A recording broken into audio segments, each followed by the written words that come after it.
Good evening. I am Dr. Tammy Prince Clark, and you are watching Healthy Conversations with the Nation's Bedside Doctor on Clark TV Network, where we believe in the future. On this show, we will have healthy, organic talk with real people and influencers. Now, some of you might be saying, wait, what happened to your show, Health Tips with the Nation's Bedside Doctor? Have no fear, I still do that show. But, I found that since I joined the 108 Praise Radio and Clark TV Network family, I interview people from all over, all walks of life. And sometimes we were talking about topics that were not medically related, but I still wanted to have conversation with them. And so what this show does is it basically gives me that opportunity to expand beyond what my usual show did. So I'll be alternating between this show and my normal Health Tips with the Nation's Bedside Doctor show. So you'll get two shows from Dr. Prince. Praise God. So I'm excited. Conversations are endless, and I hope that you're excited as well. I'm challenging myself. I'm stepping outside of my box, and I hope that you can do the same. I always say you can never stay the same. I always like to reinvent myself every now and again, so this gives me the chance to be able to do that. I'm looking forward to this next chapter. So before I formally introduce, this is my guest for my first show, Healthy Conversations with the Nation's Bedside Doctor. This is Dr. Wesley Wiley.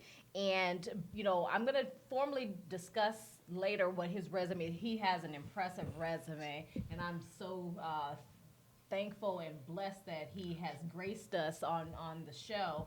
But before, I get into that, I wanted to discuss a really important topic, and it's actually fitting that Dr. Wiley is here with me because his knowledge actually resurrects the messages and hope of healing at a time when there's so much unexpected trauma and disparity in the world. And, my heart goes out to the Bahamas right now. Yes. They are taking a beating. Last week, we had Hurricane Dorian roll through there, and it looks like there is another storm that's getting ready to roll right back through that area. And, I've had the opportunity to visit this beautiful island. I'm not sure, have you? I have. And, the people there are so welcoming, so inviting, and the island is so beautiful. You almost don't even want to go home, No. because that's how inviting it is. And to see the areas where I actually was devastated, that actually breaks my heart. And, it further saddens me when I heard about them getting turned away. So some of them were on a ship, the Valeria cruise ship, and it was supposed to bring them from Freeport to Fort Lauderdale, Florida. And of course, when you're escaping any kind of or evacuating any kind of disaster area, you may not have all your papers. Definitely not. Okay, what you're thinking about is trying to save your life and get up out of there. And so they boarded this ship, and they were told that they didn't need any papers. However, when they get to the U.S., they get turned away. And what is coming out, so that, of course, there's different stories. Everybody's got a story. Everybody's got to blame, somebody else for what actually happened. But what it looks like is that the ferry crew told them that they had to go back. But they told them that it was customs that actually was making that call. Now, of course, customs is saying, wait, we didn't make that call. Right. You all didn't follow proper procedure for bringing them. Proper procedure was to, I guess, notify the embassies in both the U.S. as well as the Bahamas government. And so customs is also saying that had they stayed on the ship instead of disembarking, that they would have been able to be cleared. And matter of fact, there was another cruise ship that came, and all of those people were able to get into the U.S. because they had the proper paperwork, just by the mere fact that the cruise ship set it up properly. Whatever the case may be, that just adds further salt in the wound. Yes. And how do they heal from that? How do they heal from that? You know, they may have lost relatives in all of this. They lost their livelihood. They lost their homes. And then to be able to be told that you can't come into the U.S., what are they going to do? Right. What are they going to do? So, you know, I really and truly hope that this is just a reminder that we need to, number one, practice common sense. Common sense would have been, okay, these people, you know, don't have the proper paperwork. They're not trying to come into this country harming. Right. You know, as our president likes to believe that everybody with dark skin is bad and they're drug dealers and they're murderers. That's not the case. No. These people are trying to escape. And you just pretty much dashed whatever little hope they maybe had. But how do you deal with that? You know, this is where spirituality, I think, comes into play. Don't you? Yes. I believe that a lot of prayer. Yeah. You know, a lot of prayer, and for us that are praying to try to heal as well, because like yourself, a lot of us are affected by it, offended by it. Offended. You know, Offended. That's a great word. Offended. So yes. it takes a lot of healing process for us as well as them, but more so them, but for us to join together and pray, because things happen with prayer. And, you know, to believe God. Yeah, actually. And, you know, I've always been told to speak up. Yes. Closed mouths don't get fed. That's right. So if you need something, speak up. Don't just assume that people know what your needs are. That's right. You know, so my heart once again goes out to the people of the Bahamas. Know that you have friends and support here in the U.S., myself included. I know that I actually just received an email from the National Medical Association, which I'm a part of, and they are asking for volunteers to go into the area or to donate supplies. So I will hopefully be chosen to do that, and it will be my honor to be able to serve them. So when we come back, we're going to have healthy conversation with my guest, Dr. Wesley Wiley. So stay tuned. Don't you go anywhere. Being a dad is an adventure full of special moments. A cruise? Surprise! Unexpected moments. I got this. And even awkward moments. Okay, Dad, thank you. But every moment you spend with your kids, even the smallest moments, can make the biggest impact on your child's life. So take a moment to be a dad today.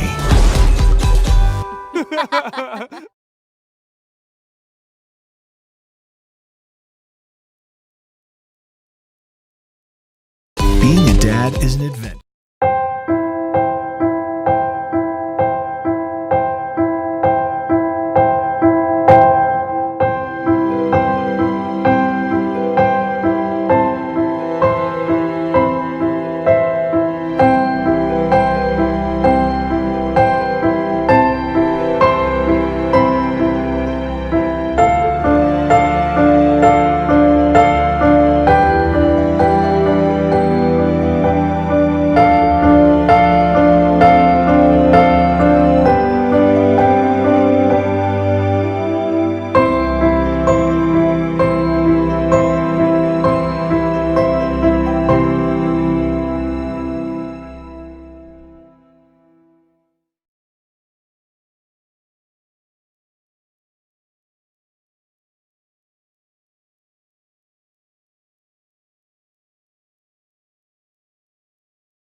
My mother was always very active and independent, and she was familiar with her neighborhood. But one day she stopped at the stop sign for much longer than usual, and she didn't know whether she should go forward or turn or just stay at the stop sign, and she wasn't even really sure where she was at. It was very unsettling for her. It's important for you to talk to someone about it, to bring the family in on it. I felt so much better after my son told me, Mom, I don't want you to worry or be afraid. I'll be there for you and we'll figure it out.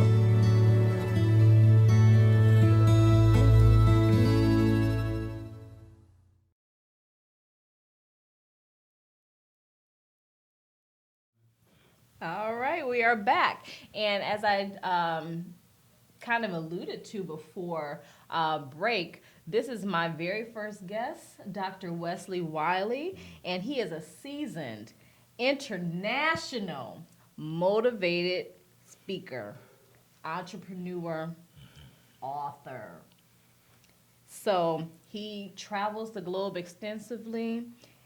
He actually told me his favorite place was London. That's right. Yes. That's right. And wherever he speaks, he's known to be a revelationary teacher with awesome insight. He holds a doctorate of theology from Mount Carmel Bible College and Theologic Seminary. He has spoken on several media platforms, including TBN, Get Up Mornings with Erica Campbell, and the Word Network.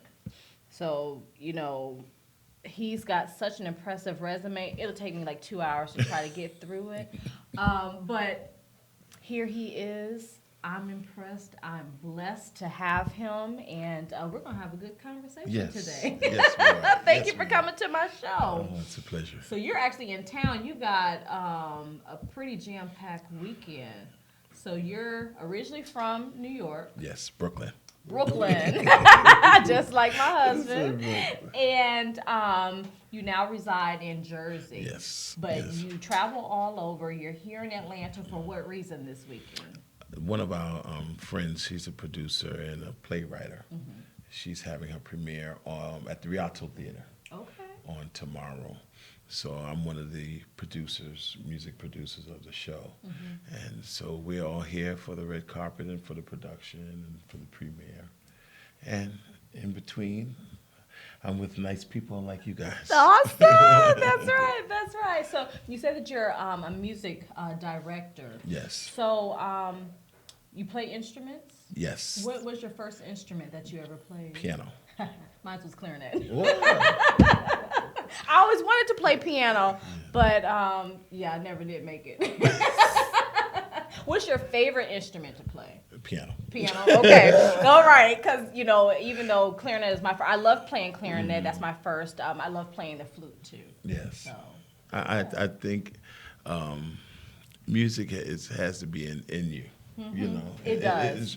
It's in most of us. Yes. So, but I started playing by ear at 4 years old. Wow. And I wasn't that advanced. So I'm even more impressed because I know at 4 I was just playing Barbie doll. No, I was at the piano making chords, and then later on when I went to college, I studied the music and theory and all that, and which broadened my whole aspect of how I look at music. Awesome. Do you write music as well? Yes. Okay. As arranged and everything. Yes. Perfect. So that's why you make the perfect choice for the music director. Yes. So what can we expect out of her production? It's a very, we just did a production in New York earlier this year for television. She's creating it into a movie, American Black Princess. Awesome. And I love it because she has a variety of people working with her, which gives its own flavor. We have the African Americans, we have the Hispanics, Chinese, as well as Caucasian.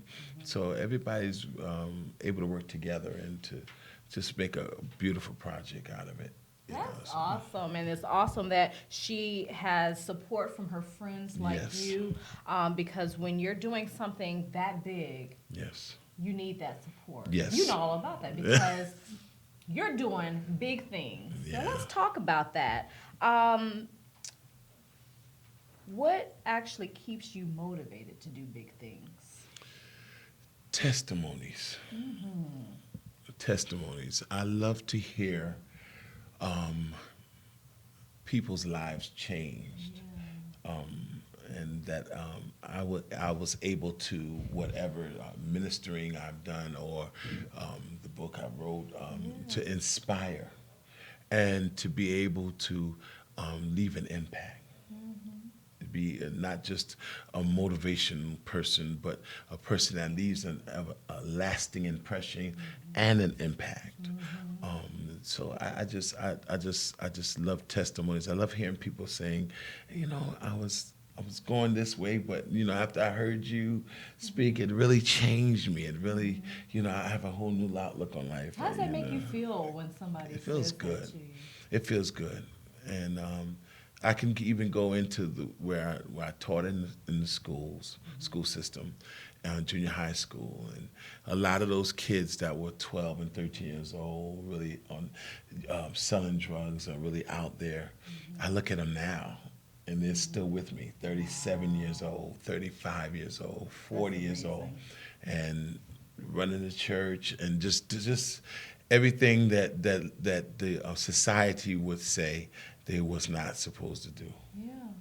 So I look at their lives and just sometimes tear up because it's Absolutely. You were like, oh my God, I know where you were. Yes. And I know how far that you've come Yes. by grace. Yes, that's right. And favor. Favor. Highly favored. You favor. are doing big things. Wow. Thank you. That's Thank you. awesome. That's awesome to be a part of that. And sometimes you don't even know that you've touched someone until they tell you. Yeah. And you begin to look at your fruit. Yeah. You begin to look at the fruit of your labor. Yeah. And you just admire, and what has, how God has changed their lives around through you. Absolutely. You were that vessel. Yeah. So, what actually made you want to go into theology? I like studying, and that sounds very like a weirdo, but I like, That's okay. I like it too. I like the information. So you're a life learner. Yeah, I like information. I love just writing and all that kind of stuff. I just love all of that, and I love to gather information. Even when I preach, I try to do like demonstrations. A little 9-year-old told me the other week, "I really enjoyed your message." I'm like, "What? How old are you?"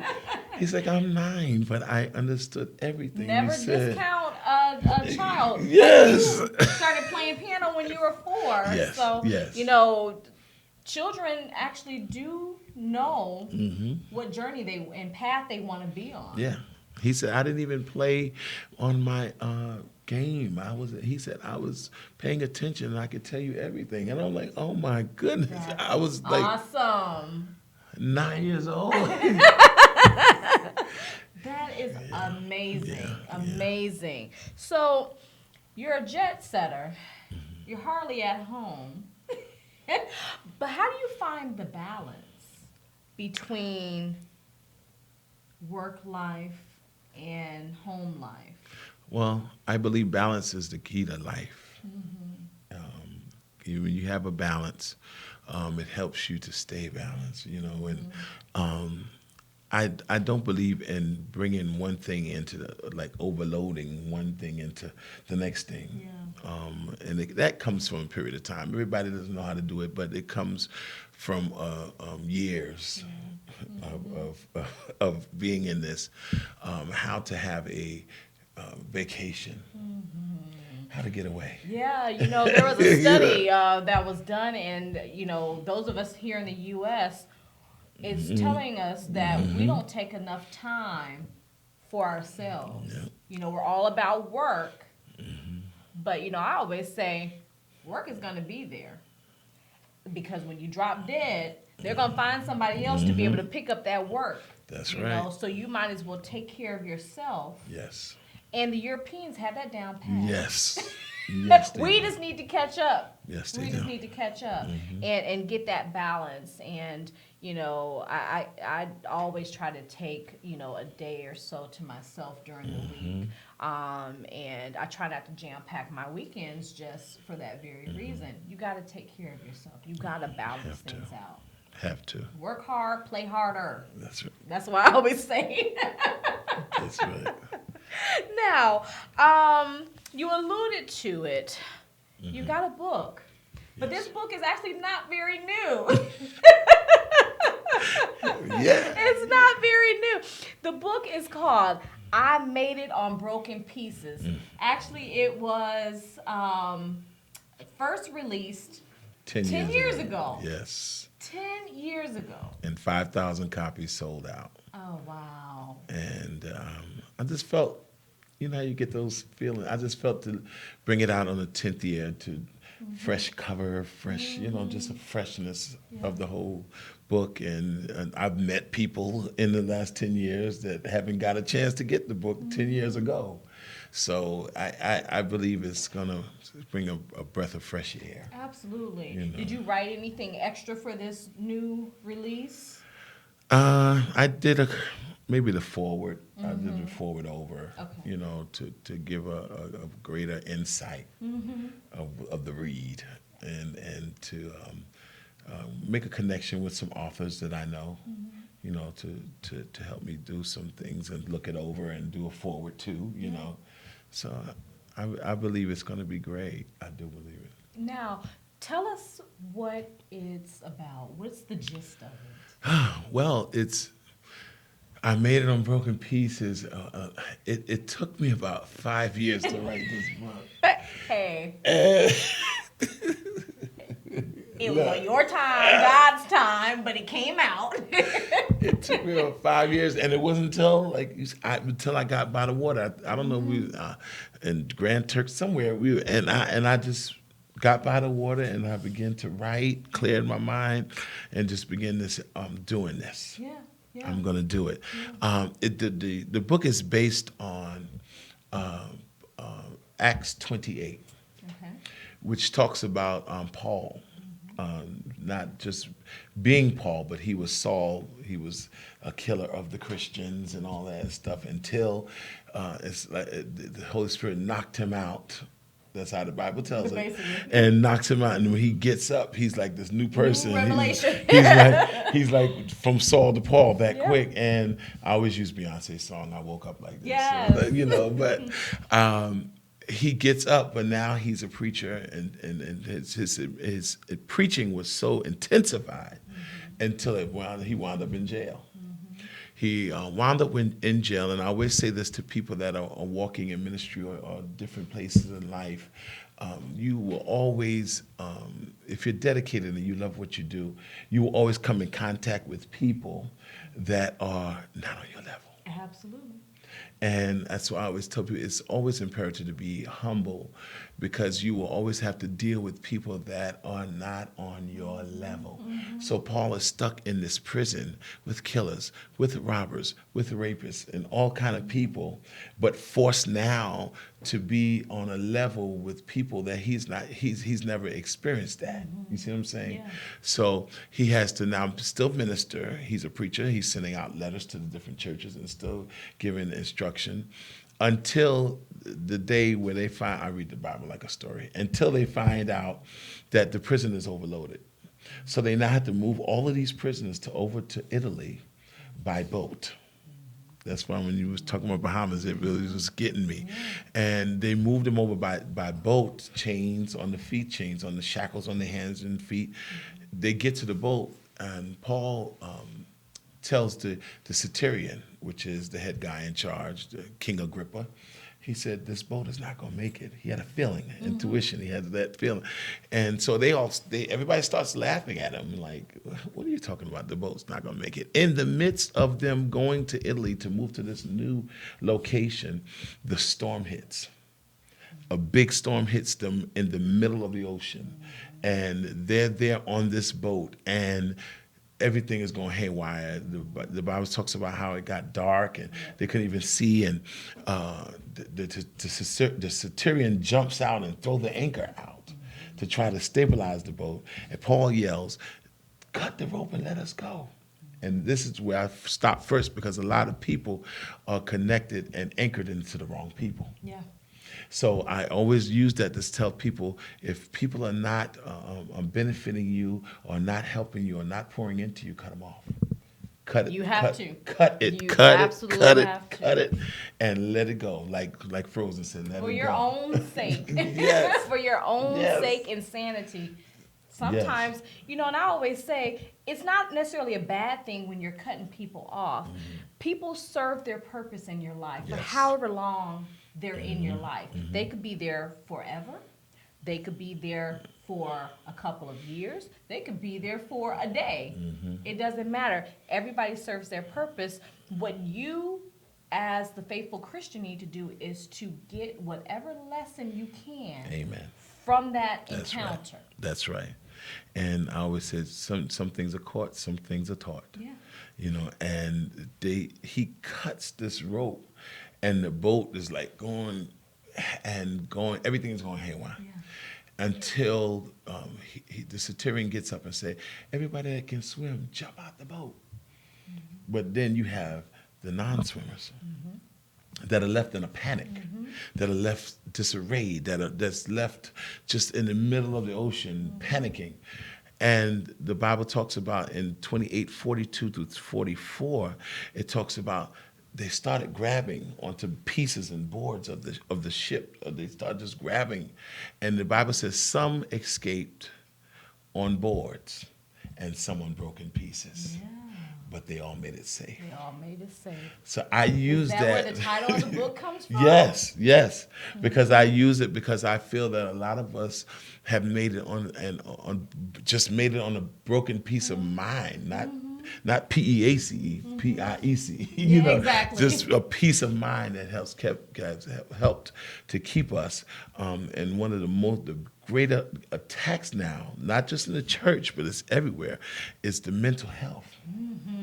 And people that are going through in mind battles and mind issues and suicide. It's so strong. Yes, it's so strong. So after I deal with the whole aspect of bringing my own testimony, myself into the book, things that I've been through, things that people that I know that don't mind that I told their testimony, But there's no HIPAA. He has no. I'm under HIPAA, so I have to get permission, and it has to be written out. Right. But they all. My point is, they all made it safe. Yeah. We all made it from You somewhere. maybe didn't do it in the straight path that you thought. Right. It was God's plan, not your plan. Yeah. Almost drowned. Yeah. Almost went under. Yeah. Almost lost everything. Some people lost everything. The struggle is real. Yeah, that's what I'm saying.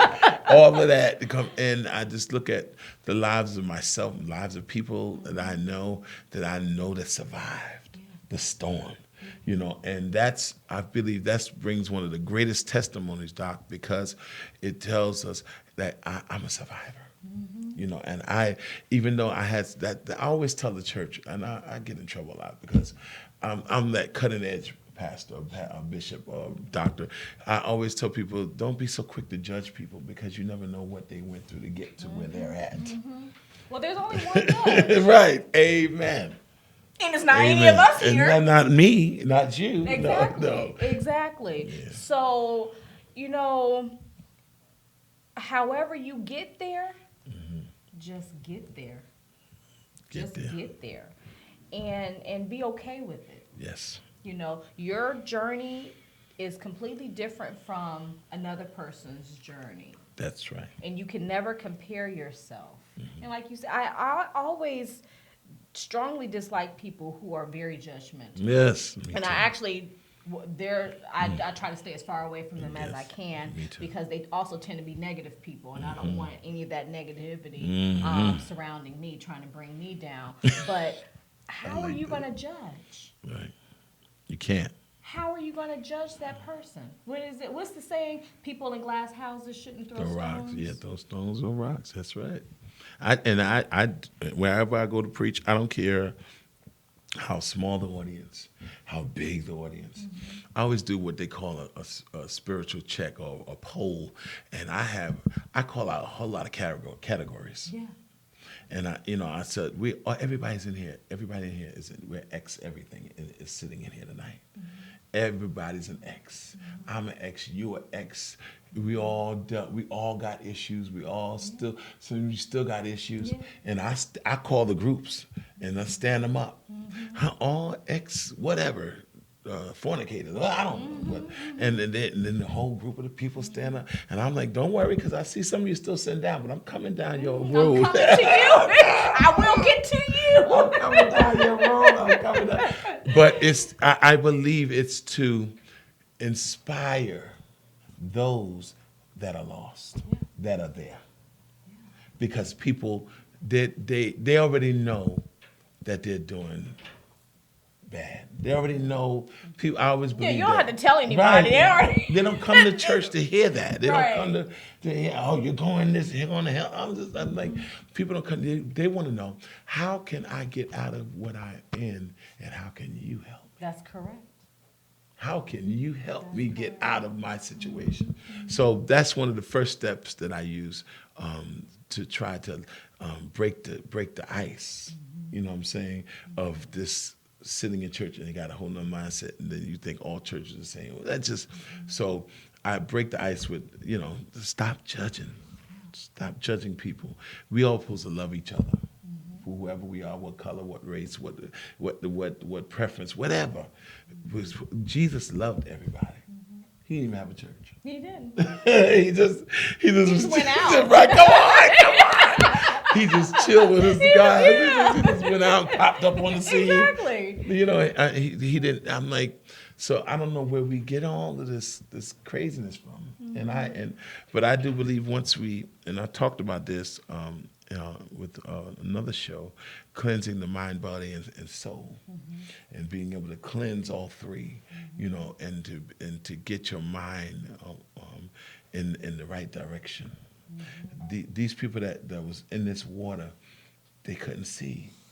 They was just depending on the little piece that they had to help to assist them to get them to safety. And then, understanding being in the middle of the storm, that when you finally get to safety, and here we go, and then you get disappointed. Yeah.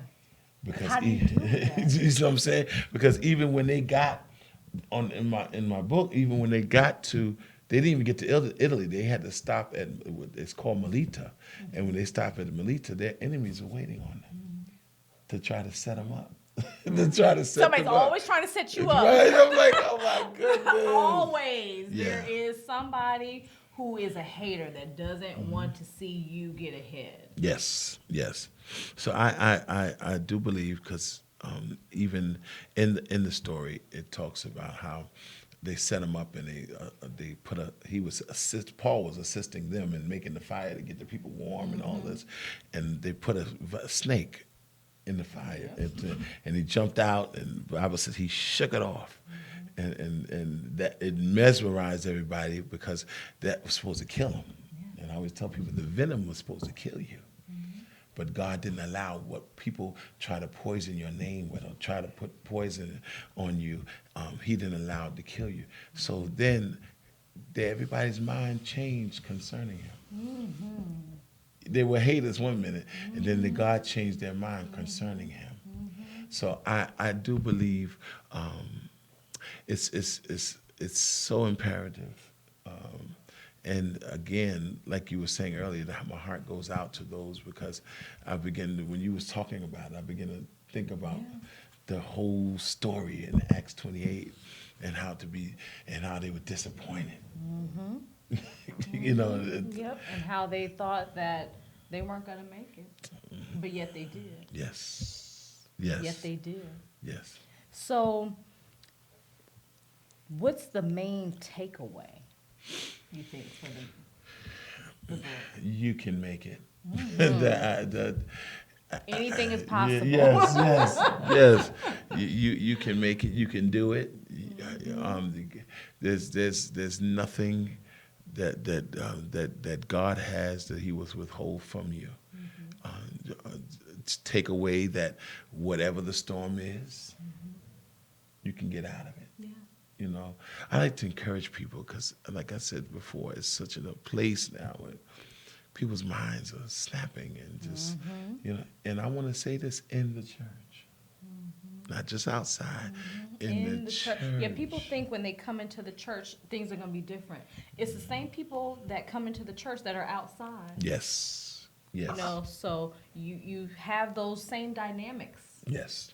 Even in the church. And sometimes I think that's why people shy away from the institutional four walls. Yes. Well, I thank God for social media. A lot of leaders don't like it, but I thank God for it because it's able to reach people that don't come. Yeah.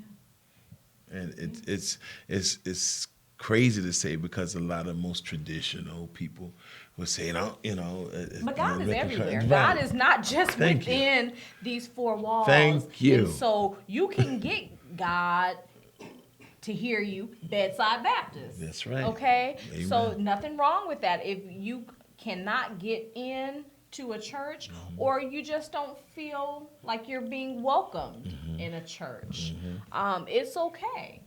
It's okay as long as you're getting the word somehow. Yes, I do believe that. And it's against the tradition because a lot of people say, forsaken not yourself of the assembly of the, Okay, right. That's what I say to them. Okay, whatever. They're still getting it. They're still children of God. Exactly. And as Christians, we're still to love them the same. Exactly. Amen. No matter how they're hearing the word. I do agree. No matter how they're hearing it. That's right. As long as they're hearing it, I'm good with you. That's right. And God wouldn't have created man to create social media and all that. That's right. On down the line. That's right. So but it's the same thing as like in medicine too. People say, "Oh, I don't want to take that medicine, or I don't want to do that treatment. I just want to do it all natural." Oh, well, God gave us the ability to be able to help you. Yes, that's right. So let us do it. Let me do my job. Let me do my job. And that's the same thing with you. You're doing your job by getting the word out, however you get it out. Yes. And that's why I think this book is important, too. Yes. For those very people that maybe don't get into a church, but they'll get into a bookstore. Yes. And they'll find your book. I've sent it to the prisons.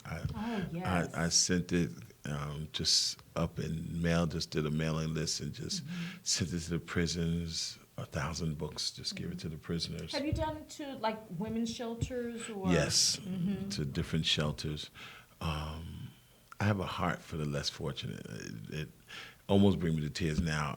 We were walking down the street yesterday and saw a lot of the homeless people. And, my friend from London, he stopped and he looked. I said, I know. Because he like, you can't. You Do they not have that? So I've never been to London. Do they not have the homeless problem that we have in the United States? No, they're not like that. And he saw them like on this, all of them was in this whole area. And I could tell he just wanted to break down. I'm like, come on. I said, come on. Yes. He's like, look. I'm like, oh my God. Yes. I said, I'm worse than you. So I'm like, but I do believe that we are here to help save, and I don't mean save. I mean like help to save them from the pits and from the things that they're going through, from drowning. And that's exactly what's happening. Yes. They're drowning, and for whatever reason, they got to that situation. Once again, they're still children of God who need help. I love that. However they got there. Because just as they maybe got there, you and I could be there. That's right. But by the grace That's right. and mercy of God, we right. are where we are, Yes. and we're in the position to be able to help people. That's He's right. given us that ability to be able to do that. That's right. I do believe that. And I do believe whatever area, whatever capacity, whatever expertise, whatever education, whatever we've been trained, and it's not just from the training, but from the anointing that's on us, Yes. just to do what we love to do, plus the paper to back us up. Yes. You know what I'm saying? It brings us into another realm, and we can. I believe that different people have been called for different things, and it gives us the power to go into doors that we never thought we ever would go into. Like you going over to the Bahamas, and it's just it's very inspirational because you're going for medical, but you still have the Spirit of Christ that you take with you. Absolutely. That they will feel. I'm a Christian wherever I go and whatever career I'm doing. First and foremost, Yes. I give it to him. Yes. Yes. Definitely. I love it. Have you ever been stuck? And if so, how did you get unstuck? I believe what you said a few minutes ago, getting alone, getting in just a peaceful place. So what he's alluding to before we came on, we were talking about being an author and how you craft your book. And you know, I was telling him when I did my first book how it took me forever to actually figure out what I wanted to say and to put my thoughts to paper. It wasn't until I actually went on a trip to California and you know, I was able to sit out on my balcony that overlooked the ocean. And, you know, you kind of see how the ocean, sometimes there's waves and sometimes it gets really calm. And that really just kind of centered me. And that's how I formed my first book. And you too said water was the same effect on you. Yes. And how you were able to get your book out. And one of the chapters in the book, remember I said the Satyrian gets up and tells everybody knows how to swim, jump out the boat. Yeah. And that one of my chapters is, what do you do when all your help has swam away? Because there are many times where if you are not successful, Come on. one by one, people start dropping off until you finally look around. You're the only person. Yep. What do you do? All your help. What do you do? And then it teaches you how to, again, I keep going back to, because I always say that, getting in that place. Yes. Getting in that place, grab on to whatever you can grab on to, and just live. Yeah. You know, I always tell people, if you're so mean, you need to get out and go travel, go live. Because if you're mean and crabby all the time, and you're just so edgy, you know, that tells me that your mind, your body is so, everything's in the same environment. It's just, and you haven't even gotten out of the country. Yeah, traveling is good for the soul. I Yes, always say it. My passport's always ready. Hello. That's right. I love to travel. I love to get out and be able to see what other people and other cultures are doing. Yes. Because you get stuck in that rut where we're here, we're doing things a certain way, and you feel like that's the only way. Yeah. You know? Yeah. And if other people don't conform, they're bad. Yeah. Yeah. And then you try to get people stuck in your area. Exactly. You know, and if it ain't my way, it ain't right. No, I'm getting out. I'm not getting stuck. I'm not getting stuck. I'm getting out. I'm getting out. Yeah. Yeah, so, you know, to be able to get unstuck, you have to have faith. Yes. Yes.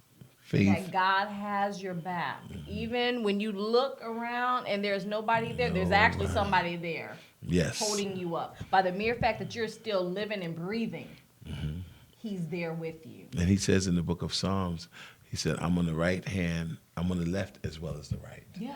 Because we always look at the right as where we see God doing something. But he said, I'm working on the left hand where it don't seem like there's nothing Behind the going on. scenes. Right. It don't seem like nothing going on. Like you're behind the scenes for your friends' production. Yeah. And we have one goal in mind, just to make it happen. no undercurrent issues, no jealousy, none of that. Just let's all work together for one cause. For a common cause. That's right. And a good cause at that. That's right. Yeah. So I love that you are re-releasing this because the message doesn't change. Only the people. Only the people change. Yes. So by this re-release, you're going to be able to pretty much gain an even bigger audience. Wow. Because we're at such a crucial time in the world where, like I said, so much is happening. So much tragedy and disparity is happening. People need to hear your message. Yes. And on all, and I always say this, not just for the church. That's why I got up one time, I got on Facebook and I just said, whoever wants a copy, and people just, I know this is just God, because I couldn't afford, I didn't have any money, and I know a lot of people, you got to give back. Yeah. You have to get back. And so a lot of people, and like I said, in prison, I know some of my same guys that was in the school are now, working in the prisons, good positions and working as COs.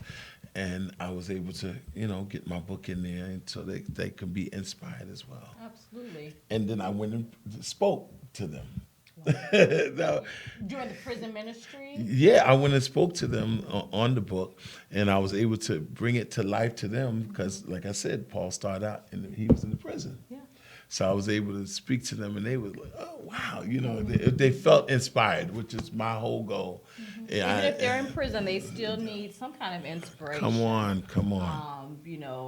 For whatever reason they got there. Yes. They may not ever get out, but some of them do. Yes. And so they need that glimmer of hope to be able to help them be productive once they get out. Yes, I do believe that. Follow up. Follow up. Absolutely. So you have one book. Will there be a second book? Oh, yes. There will be a second one. Get out of the box. That's I started from, I have a women's conference that I do every year, and it started from 16, maybe 12 to 16 women, and which have now grown to, I'm getting ready to redo that because I haven't done it in maybe 2 years. Okay. But the last time we had it at the Brooklyn Marriott, and we had about 400 and something women. Wow. All cultures that came out, and they were blessed. But my key goal is the people that I have working on my board for the conference. It's not just people from one area. I have people from all over, all different churches, all religions. Yeah. You see what I'm saying? And we sit around the table and we come up with ideas and we build this conference. And I'm not trying to take nobody's members from their church. No, we have one goal in mind. And so it's called Girl, Get Out That Box. Jesus came to stop your funeral. Oh, wow. And it's from Talitha Kumi. I and it's like a damsel that. Arise. So it talks, but it started off for women. Now all the men are there. Well, that's okay. I'm like, oh my Whatever goodness. works. I'm like, oh, you never know how your message is going to come across to people. And once again, your message resonates with so many different people. I'm actually not surprised. The men said, "Can we come?" I said, "Oh my goodness." So you're gonna take the show on the road then? You said it's in Brooklyn. You're gonna take it to other. Well, we've been areas? in Houston, Texas. I've had it in Houston. I have it in Saginaw, Michigan. Okay. Where else did I have it? We had it somewhere, one other place that we had it, and they were all successful until the one year everybody came together. They traveled from all over, and we go as far as the T-shirts and all. I have one girl who's at Barbizon Fashion School in Manhattan, and I told her I saw a vision of mannequins on the stage, and so she has all these mannequins, but she has them in different attire, different dress. Some have on gowns, some have on a doctor's uniform, some have on. I said, so this is showing a different aspect of where you work and the different hats you got to wear. You know, so it's just. It blesses me. Wow. You know, it blesses me. So I'm writing. I'm going into writing this book now, and so to try to balance it between the men and the women. That's why I just said get out of the box, because so many people are boxed in. Yeah, boxed in. Don't know how to get out. No. They think they're padlocked. Yeah. in. Yeah. What you got? There's always a way. Who was that? Illusionist who used to get out of the box. David Copperfield. Yes. You too could be a David Copperfield. That's right. Get out of the box. Get out. Yeah. She was in the casket. Wow. Considered to be dead, gone. We was having the funeral. And he said, Everybody had last rites. Get out the box. Get out. Get out. out. Get out. You can live again. Yes. That's what I said always. And I love what you said about reinventing and being able to be being original, not a carbon copy, but being original in how you move and flow in the atmosphere that you set and wherever you go and wherever you wind up, you're learning how to be an atmosphere shifter. Yeah. And don't be boxed in with your little thoughts and think that Don't be nobody stuck. else is right but you. You know, you know. There's more than one way to skin a cat. Yes. Catfish too. I love it. Yes. So we got the book. We don't know when that second one is. It doesn't matter. Whenever it gets out, we're going to look for it. You're going to come back on my show with that one, right? Okay. Yes. I'll be happy to. So what's next for you? What's next? Cultivating my gifts, talents, and abilities. I want to say for 18 years, I've laid down everything that I knew to do to pick up the mantle of pastoring the church for 18 years, which was totally new for me. And I put down my music, my singing, my vocal training, my acting. I put down all of that, just to avail myself for that season. I just feel, and I said this on another show. I don't. You don't want to sound selfish, but you got to be selfish when it comes to yourself. Absolutely. And There's nothing wrong with it. I just feel my next is me. Yeah. Work on my next is me. Because if you don't, you can't give your best to someone else. Yeah. And it becomes everything. It must reinvent itself, like you said it. Everything, and you can't. We're not in that kind of world that allows you to still go wear. Let's talk about clothes. You're gonna wear the same clothes you wore in 1970. No, you know, laughing stock.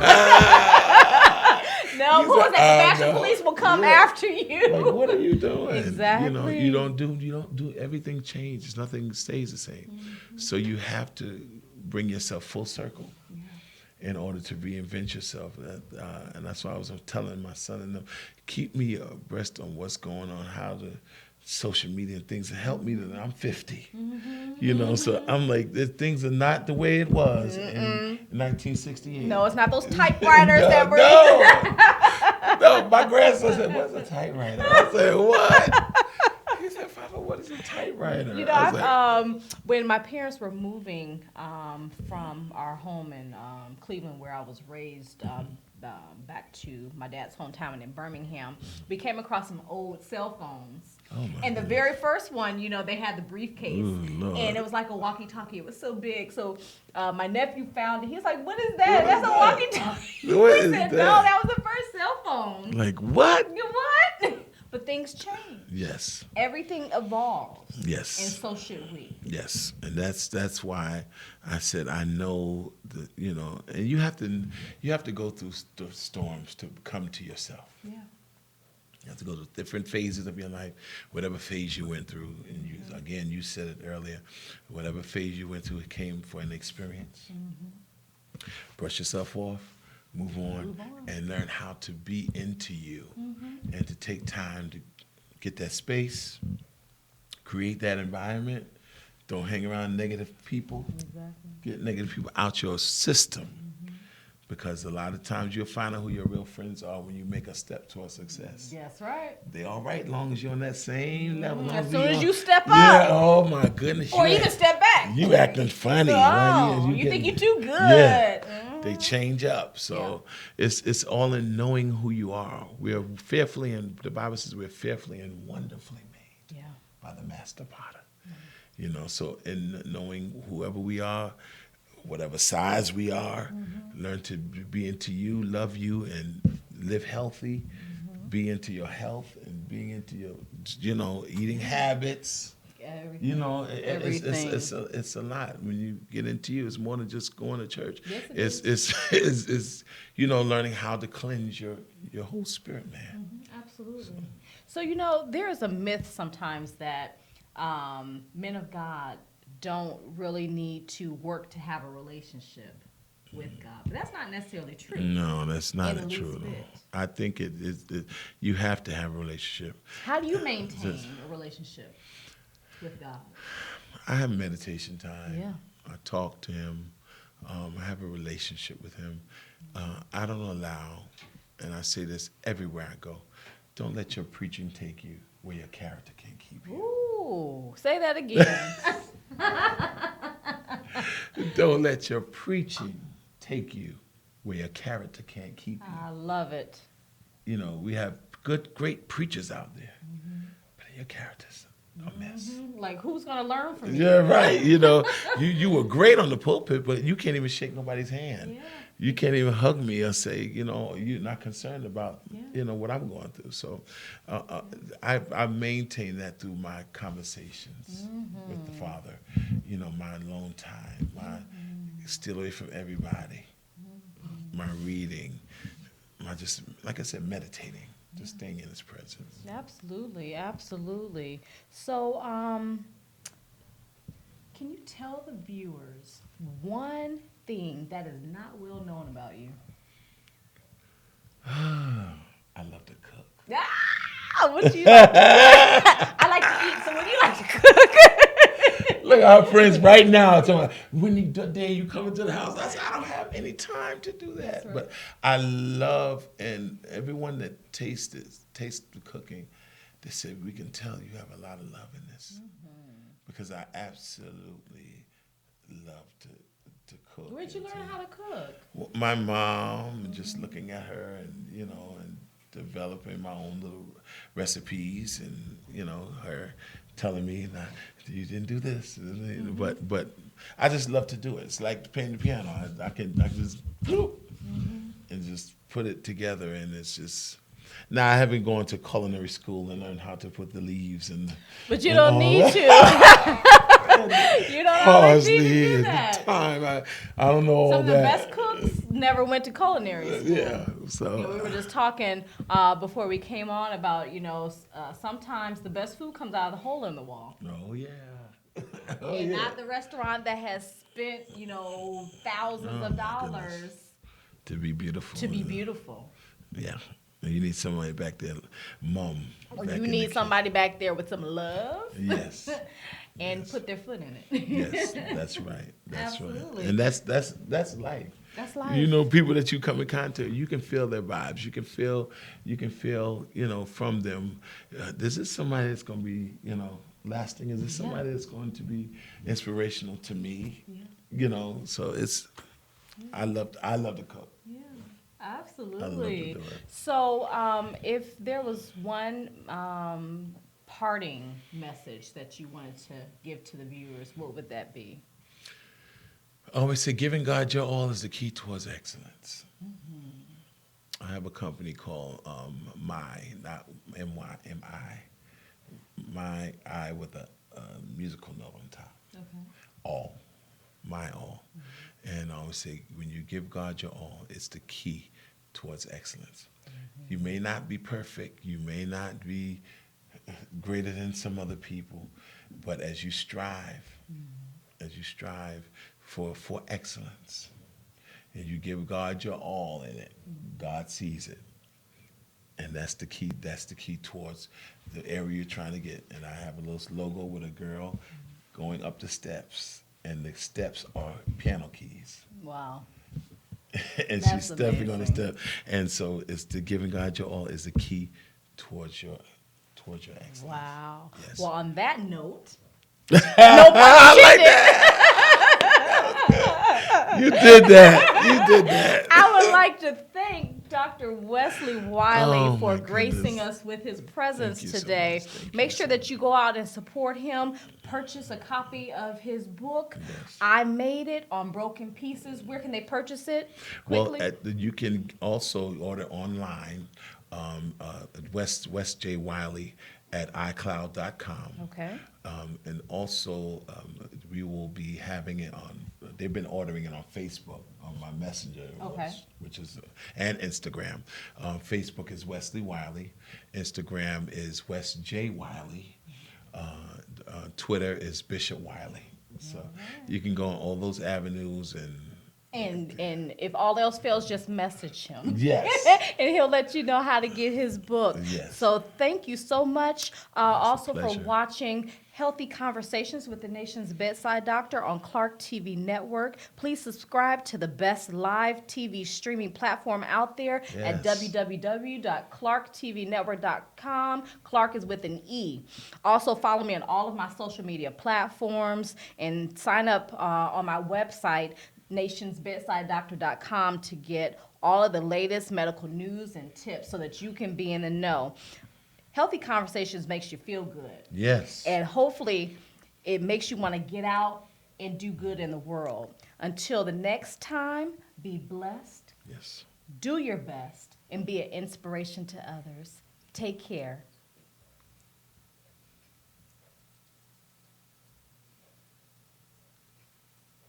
(145/92).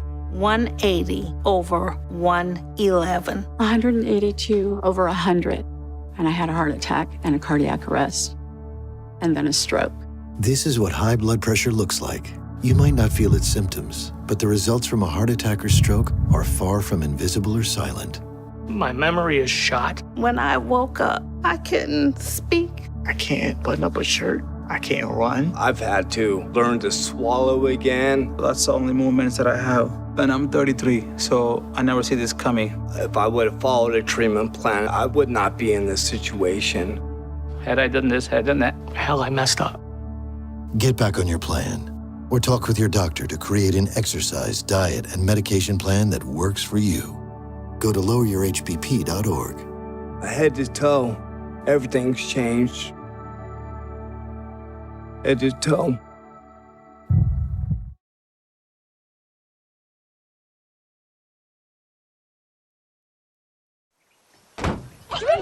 They'll test you. Try to break your will. But however loud the loudness gets, however many cheese puffs may fly, you're the driver, the one in control. Stand firm. Just wait. And move only when you hear the click that says they're buckled in for the drive. Never give up till they buckle up. They'll test you. Try to break your will.